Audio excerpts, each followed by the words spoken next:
All right, everybody, welcome. Welcome to my podcast today. First of all, first and foremost, Merry Christmas to you guys that celebrate Christmas time. I know all of you guys are not Christmas celebrating families, and that's okay. Um, I have been raised up in a Catholic family, a Christian family. So I'm going to share some of my stories, and I'm going to explain to you how living with autism is different for me now than it was back then. Um, let's jump into it, shall we? Years ago, when we had Christmas, okay, we would basically go to sleep early the night before. And let's set the scene for you. So it's grade school. It is getting ready to become that time of year where we kinda make those, school chains where you take ribbons of paper and put them into a chain, and then you tear one off, and then you should have, like, 3 left over, and that means there's 3 days before Christmas time, the actual day of, right? Okay, so then what would happen is, on Christmas Eve, you would have no more you would have to tear off the last ring, so that means the next morning would be Christmas morning, right? That's how it worked. This is kind of a Christian ritual. This is kind of a thing that Christians do. They make a whole bunch of, rings, and it typically will start right after not Easter. It will typically start right after Thanksgiving. So we make a whole bunch. It's typically like 30 rings, right, for a month, and then we hang them on either a railing, a banister, or somewhere, right? A ceiling, a bed, something that we can just see and be able to tear off easily. Okay, so that was then. Today, we don't do that anymore. We just kind of go by what the time of year is, and we realize, oh wow, it's right around the corner. Like, ladies and gentlemen, as you guys know, I work for an airline, United Airlines. Um, and so by the way, if these expressed are of my own and not of my company's, so let's get that out the way. Um,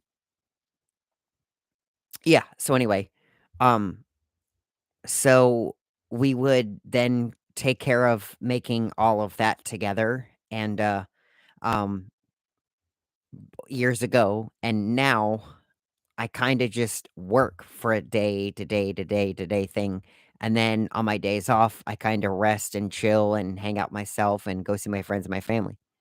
So, I kind of forgot all about Christmas time. It to me always feels like it was just yesterday, and I know that's gonna be kinda the same for some of you guys, right? Um, so, um, having had said that, I just wanted to kinda let you guys know that, that was something I did, something I remember, um, and the chain thing I did even before knowing I had autism. But now I just kinda do it knowing, "Hey, it's Christmas time, there's probably gonna be people over, there's probably gonna be some festivities and some activities to go on and just have a good time," that sort of thing. Um, let's put this up here. I think this yeah, I'm liking that. Alright, cool. New cam angle. Alright, love it. Alright, so God, I feel so official, even though I'm not. Um So then we would get up around 6 AM, open gifts and all that sort of stuff, and then we would always walk into I remember my parents being sound asleep, having been up all night and, doing what they were doing the night before, just kinda having drinks and all that good stuff. Now, I kinda just wake up when I wake up, I am in no hurry to wake up and open up 30 presents at all. And that's the other thing too about autism. So let's segue into that now. But before I do that, I want to touch up on that last point there. So having autism, the only thing that really was on my mind, the only thing that mattered, the only thing I was thinking of was just opening up presents, opening up presents. Come on, let's go. Let's open up presents. Come on, it's urgent. Let's go. And I didn't really think nothing of it back then. But now, because I'm a more mature individual with a form of autism and I understand myself and I understand what autism does to me, I've learned to let people just do what they wanna do, right? I heard a quote one day, and it resonates with me, and it's resonated with me ever since. "Let people do what they wanna do so you know what they'd rather do." Does that make sense to some of you guys? I'm gonna repeat that. Let people do what they wanna do so you know what they would rather do. Basically, let me translate that for some of you guys that may not understand that kind of in a nutshell, okay? What that means is instead of inviting them, instead of doing stuff, instead of talking, instead of involving them, sometimes let them call the shots. Let them do the stuff. Because if the opportunity is perfect, the opportunity is present, it's there. All you got to do is just do it. If they don't, mentally, you know where they would rather be. Now, I may not think that you want to hear that, and I know that may sound a bit harsh, but it's the truth. So, what do I mean when I say that? Okay, I know I would rather open up gifts for myself because that would be selfish, right? I want to open up my gifts. I want to open up my presents. That's all I care about. Okay. But I am older. I know that we don't always get to be around, right? We're no longer kids anymore or of the adult age. And so now, mentally, my mind has shifted. My mind has changed, right? My mind has realized that we don't get to see everybody every year. So now instead of, oh my God, I just want presents to, okay, if my present isn't worth a lot in value, even if it's small, but it means a lot, I'm getting two gifts in one because I'm getting them there, enjoying their company while unwrapping the gift. And let me tell you something, folks. It took me 35 years to figure this out. When you give somebody a gift, it's not that you don't have to go out and buy it. It has nothing to do with that.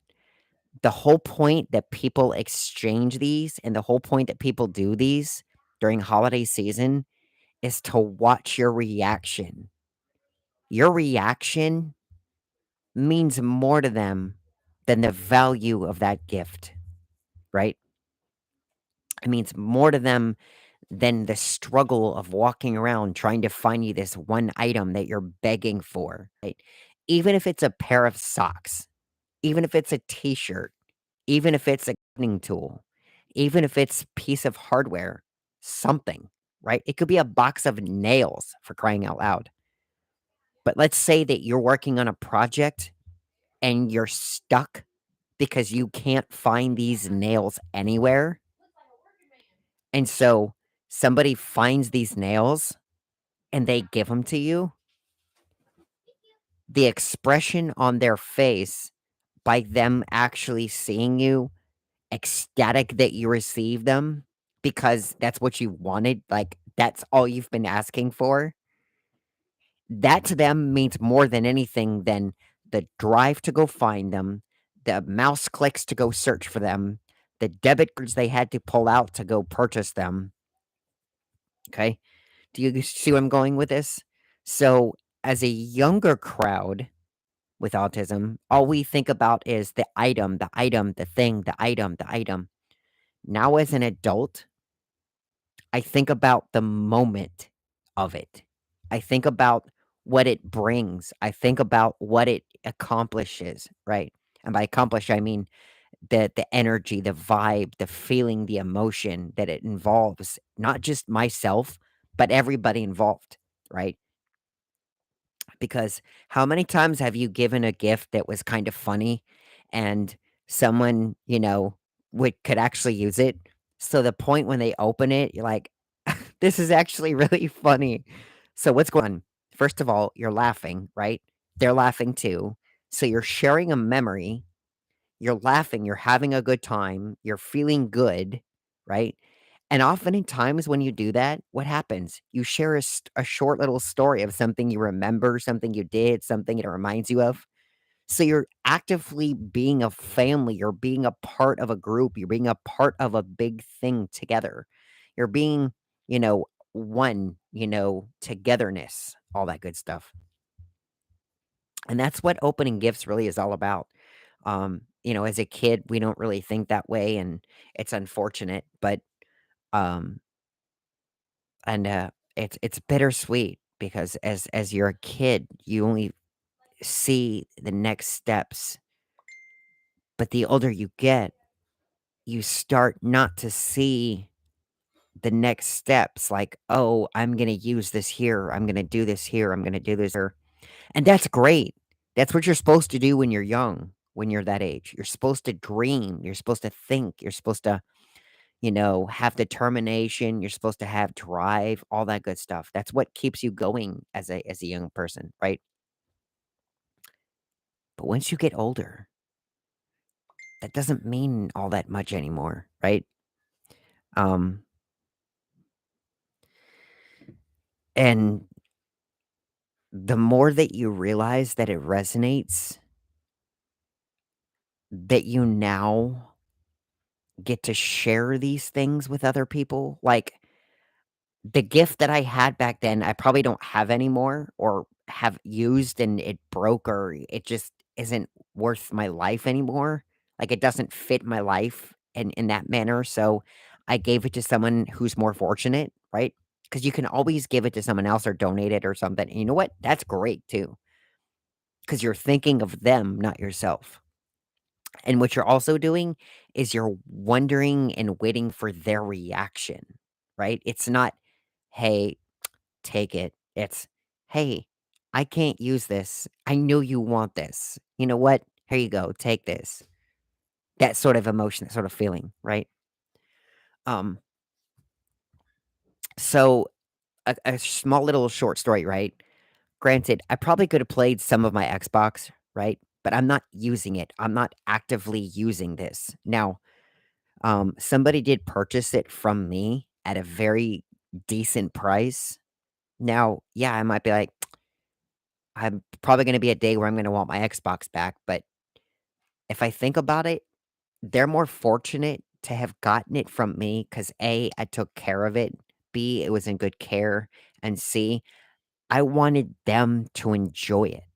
I don't want it to sit around and become selfish because I'm not using it so no one else can have it, right? I want them to have it, and when they grabbed it, they were like, "Man, thank you so much," you know? That's what Christmas is all about, right?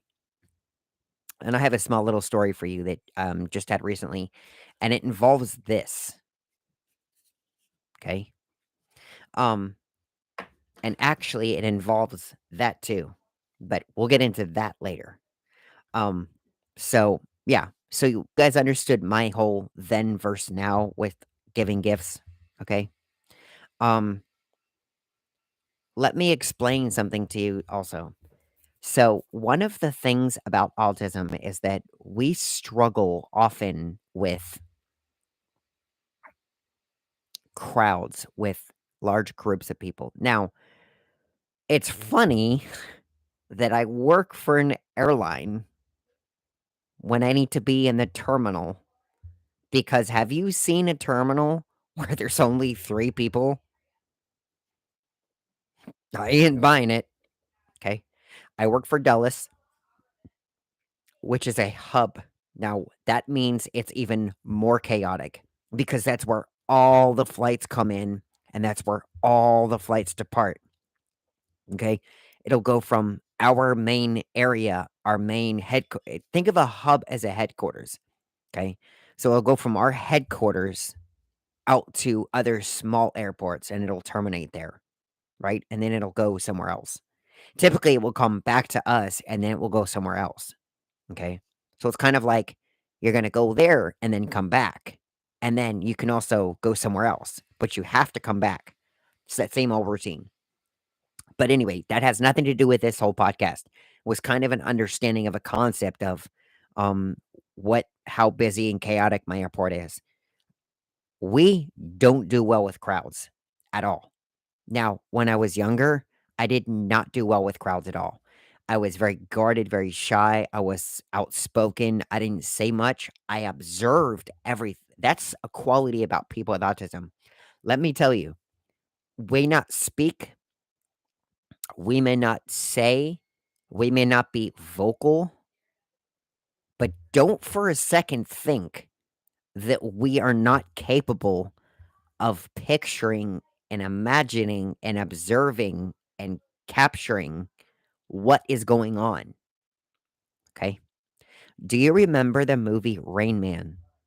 Do you remember when he is in the waffle shop and there's somebody with a box of toothpicks and it drops? Now, it doesn't just drop, right? It drops, he's thinking of it, he's looking at it, doesn't say nothing to nobody, and just says, I think it was like 215, and the person goes, "Excuse me?" "Yeah, wait, mm, yeah, 215." What he's doing is he's counting how many toothpicks are just spilled without saying anything. So, um, I do have, some folks here, so don't mind the background noise. Um, actually, give me a sec, folks. 1 sec.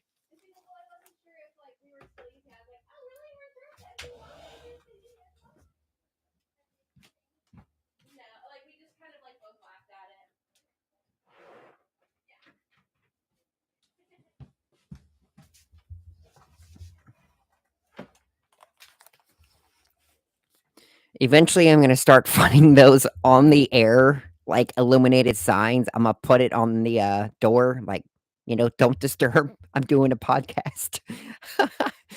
So, one of the things I love about this is that you guys know I am very raw, I'm very real, and I do this without any masks.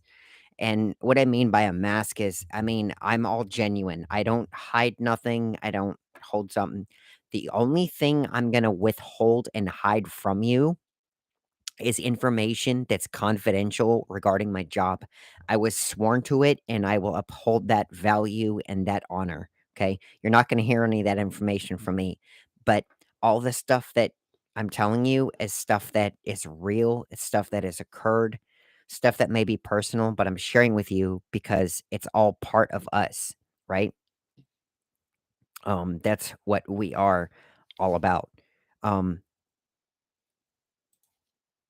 yeah.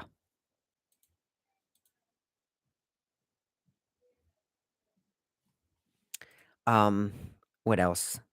Yeah, crowds. Um, but now, I absolutely, enjoy crowds. Crowds are a lot of fun. I enjoy a lot of people. If we had, say, 20, 25 people over, I'd be, pretty happy. I'd get to meet new faces, hear new stories, talk new stories, all that good stuff. Um, I think it was a party for a friend of mine, that you guys may or may not be aware of. This person does pop up on my social media occasionally, and this person was a pretty significant part of my photography business, to be honest with you. This person helped, get it to where it was, and I can't thank this person enough. This person had a celebration for their mother, and it was their 70th or their mother's 70th birthday, and I couldn't believe she was 7 years old. Wow. Anyway, so they wanted to hire me as kind of the master host and the master cook. So I was the master host and master cook, and this person pretty much kind of assisted and all that stuff. Now, there were people I didn't even know. and there were about 35 of them in, I think, this house, something like that. Um, so it was a pretty large gathering. I mean, it was huge. It was, a pretty big, significant event. So anyway, um, we went ahead and had that, and I had a great time. I met new people. I branched out, and I had to snap out of it. But um, so yeah, new faces, crowds of people. During holiday time, you're usually around a lot of people. Back then, I would have been, like, in a room, I would have been away, I would have been guarded, I didn't wanna see anybody. Now granted, I'm in a room and I'm not near a bunch of people, I'm doing this for you guys as a podcast, for a treat for you, but, like, upstairs, we were getting ready, we're gonna have guests come over, I'll start entertaining them, share stories with them, get to know how they're doing, get to see how they're doing and how they feel and all that good stuff. So um, autism is a very rapidly evolving condition for some people. Like, I don't remember me being like this back at that age, and I don't think I ever would have been like this at that age. So it's kind of a revolving and evolving condition for some of us. I say revolving because sometimes it comes back around full circle. Um, and what else? Um, Plans. Okay. Back then, if it wasn't dinner time, I'd like but I'm hungry, I wanna eat. Now, I pretty much know that things are just gonna occur when they're gonna occur, so if we have dinner late, then, hey, I'm hungry, I'm just gonna go quickly, run off, grab a quick bite, quick snack, so I can hold myself over, so it's not to disturb and be a big deal for those that are preparing this big meal, this big feast, right? They've put all this time, all this effort into planning it, buying the ingredients, preparing it, getting it ready, and for me to go up and say, "No, I wanna eat now," be kind of a big inconsiderate thing for me to do. As an adult, I get that. We can't do that, and even if they say, "No, no, no, it's okay." Like, "No, no, no, no. You've put all your time, all your effort into planning this, into doing this. I appreciate that. You guys are awesome." Um So I pretty much have a lot more leeway as an adult with autism in, the holiday season because this is a time for family. It's a time to get together. It's a time to know each other. It's a time to have fun, spend quality time together. Um, and having said that, I would much rather them be happy, be, having good vibes, all that good stuff than me to get what I want. I because it would break up, the good vibe, it would break up a good time, it would break up a chance to meet new people, chance to share some stories, some memories, all that good stuff. So I just kinda let stuff go as it goes, and that all kinda comes back to food, basically. Um, if there is a snack that I think that the crowd would enjoy, I'll pull it out while I'm having some, "Hey, does anybody want some?" and that sort of thing. Now, when I was younger, like, "Hey, I'm hungry. I don't think they are. I'm gonna eat myself." I didn't think nothing of them. And it sounds as though people like us are kinda rude, but I'm here to tell you that mentally, we don't think of these things. It's not a process that goes through our mind, like, when I open the fridge, instantly as I open it, my mind is like, "Okay, I'm at the fridge. I'm hungry. There could be a possibility somebody else is hungry. Let me find out if they want something too before I close it, or if they want the same thing I'm having so I can make more." Back then, I'm hungry. I'm gonna open the fridge, eat it, close the door, and eat it and throw it away, go walk away. Done deal, right? But was I very considerate? Not really.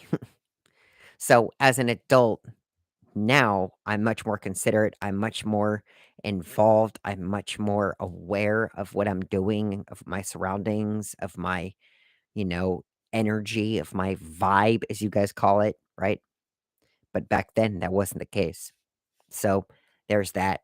What else? being in new places. Back then, being in new places used to scare me because I didn't know, um, places I could eat.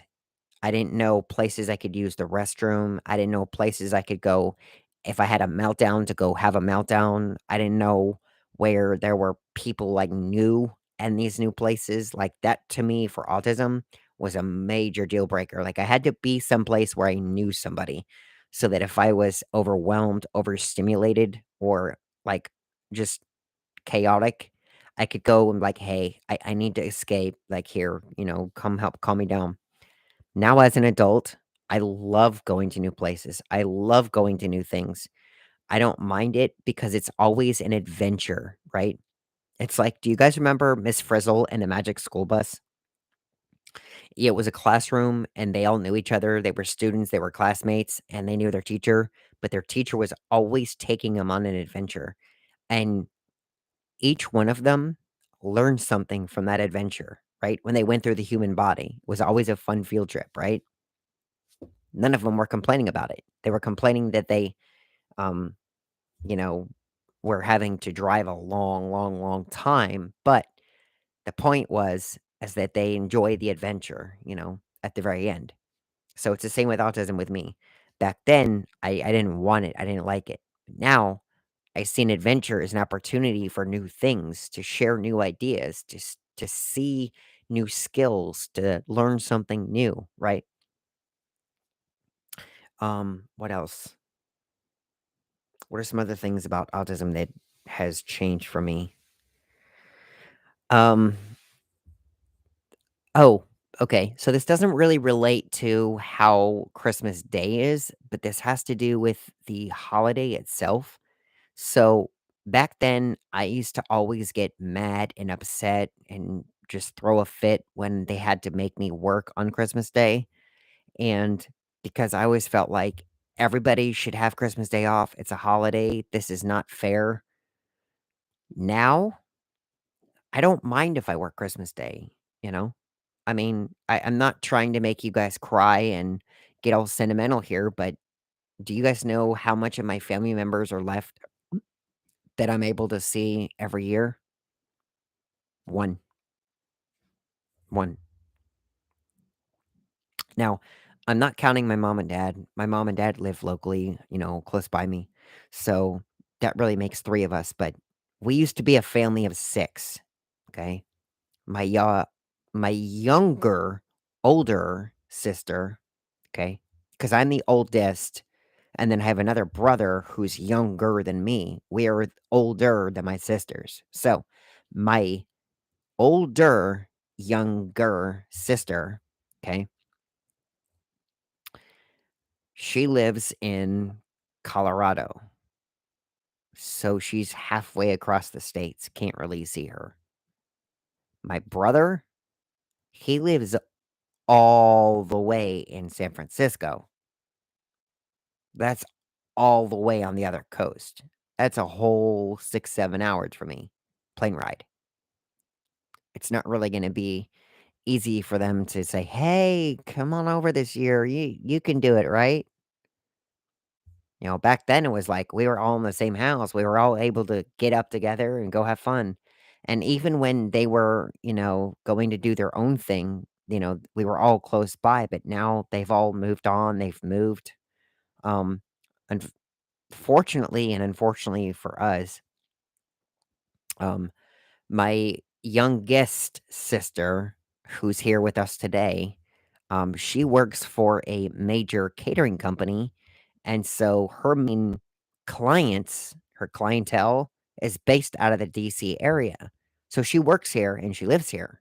So we get to see her every year, but I'm not counting on seeing her next year because what if she wants to go move out and we won't see her, you know? So the point I'm making here is that we won't get to see everybody every year, right? So I count the years that we're all together even more so, you know? The the activities we do, the moments that we have, all this good stuff. Um I just enjoy it way more than the gifts that, I wake up and open. If even if you guys would think that I'm disappointed with, um It's just a fantastic thing for people with autism to be able to say, "Okay, listen, it's not about the presents, it's not about gifts, it's not about the monetary items, it's about the idea that we're all here. It's about the idea that we're still around. It's the idea that it's a time to be together as a family, as a unit, as a one thing, right?" Now, I say family, and I know it's going to affect some of you guys. Let us be real clear for a second. I'm not talking about a biological family, and I know some of you guys don't have biological family members around anymore, and or you feel like they're just not, a part of you anymore, whether they just run off or whatever. But let me tell you something, and I've learned this too. They don't have to be by blood to be your family. Okay? If they're there through thick and thin, through ride or die, through everything else, trust me, they're your family. So, just because they don't have the same blood, you still have the same skin, right? You still have the same veins, you still have the same arteries, but you may not have the same blood type, right? Literally and figuratively, basically. Um,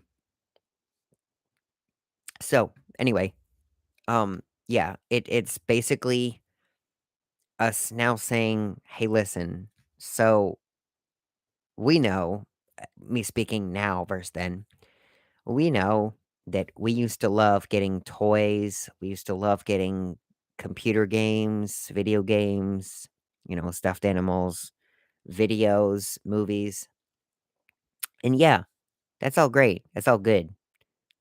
That's gonna entertain you for what, maybe 3 years, 4 years max? What's gonna happen in 5, 6, 7 years? Gonna get bored, but you know what's always gonna be around? That's right, family. Family is always gonna be around. Family is that one thing that it's always gonna stick around, always gonna stick by you, right? So you learn to appreciate, yeah, I didn't get toys. Yeah, I didn't get stuffed animals. Yeah, I didn't get movies this year. I didn't even really get, um, stuff to do, physically. But I mean, I have most of my family here. Like last year, we had almost everybody here. No, I take that back. We had everybody here for the holidays. We had my brother and we had both my sisters. Let me tell you something, folks. I didn't care what I got for Christmas. In fact, I didn't want to open a gift because they were already there. Now I know this sounds cliche, but let me tell you something, folks.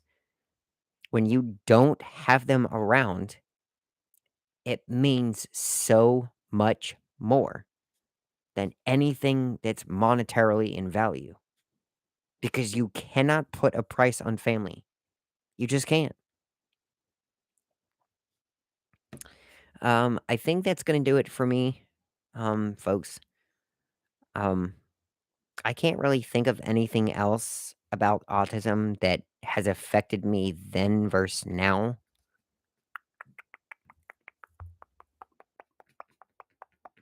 Yeah, I think that's it. I think I'm gonna cut it here, folks. This is only a 30-minute podcast. I hope you enjoyed it. Um, have a wonderful Merry Christmas today. Those of you guys that do celebrate. Those of you guys that don't, have a very wonderful and happy holiday season. Season's greetings to you and your family as well. And make sure you extend that out to your extended family, your friends, your colleagues, your coworkers, or what have you. Um, and yeah, with all that being said, guys, let's go do this the right way. You ready? We'll do this together. I'm Sean. I'm a Toga brother. I am out. Have a good one, guys.